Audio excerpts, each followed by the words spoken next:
I've got to show you this amazing new feature inside Photoshop CS5 called Puppet Warp, and I think you're gonna really get a kick out of this guy. So let me explain here, just before I really get rolling here. What I did is I hit F12 one more time on our mad scientist to remove all of the filters and so on that you and I had applied. Now, you know, to get your Puppet Warp to work properly, what you need is an object isolated on its own layer. And you know, it doesn't have to be a cartoon. It doesn't have to be a cartoon mad scientist. It can be anything. It can be a car, it could be some vines, it could be some trees, whatever you want. And that's why we spent so much time talking about masking earlier on and creating perfect selections, because you want to be able to pull objects off their background. So once again, my mad scientist is isolated on his own layer. He's sitting all by himself on this layer 1. I'm going to make sure that layer 1 is selected there. And then to actually initiate this new feature called Puppet Warp, what I'm going to do is head up to the Edit menu and then down to Puppet Warp, I guess about halfway down. Perfect.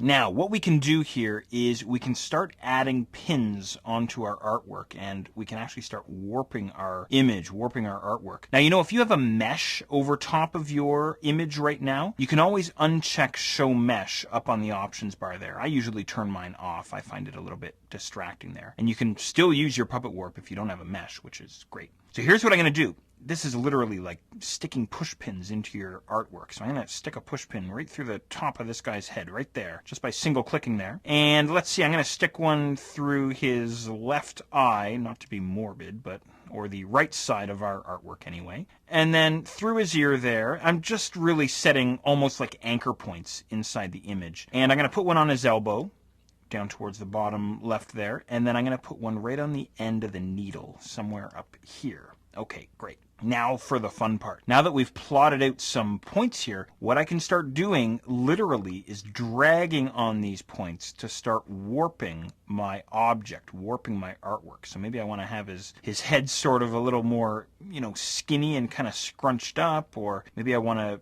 you know, kind of pull the top of his head in, something like this, or pull the right side of his head out a little bit more, something like that, which I think looks hilarious. I think that's awesome. Or I could, you know, grab his elbow and literally just have fun with this, right? And go crazy and see what kind of an effect you can pull off. It's lots and lots of fun here. And what's great is while I'm messing around here, this entire object that sits all by himself on his own layer is completely editable, and it's a whole lot of fun to sort of mess around with this.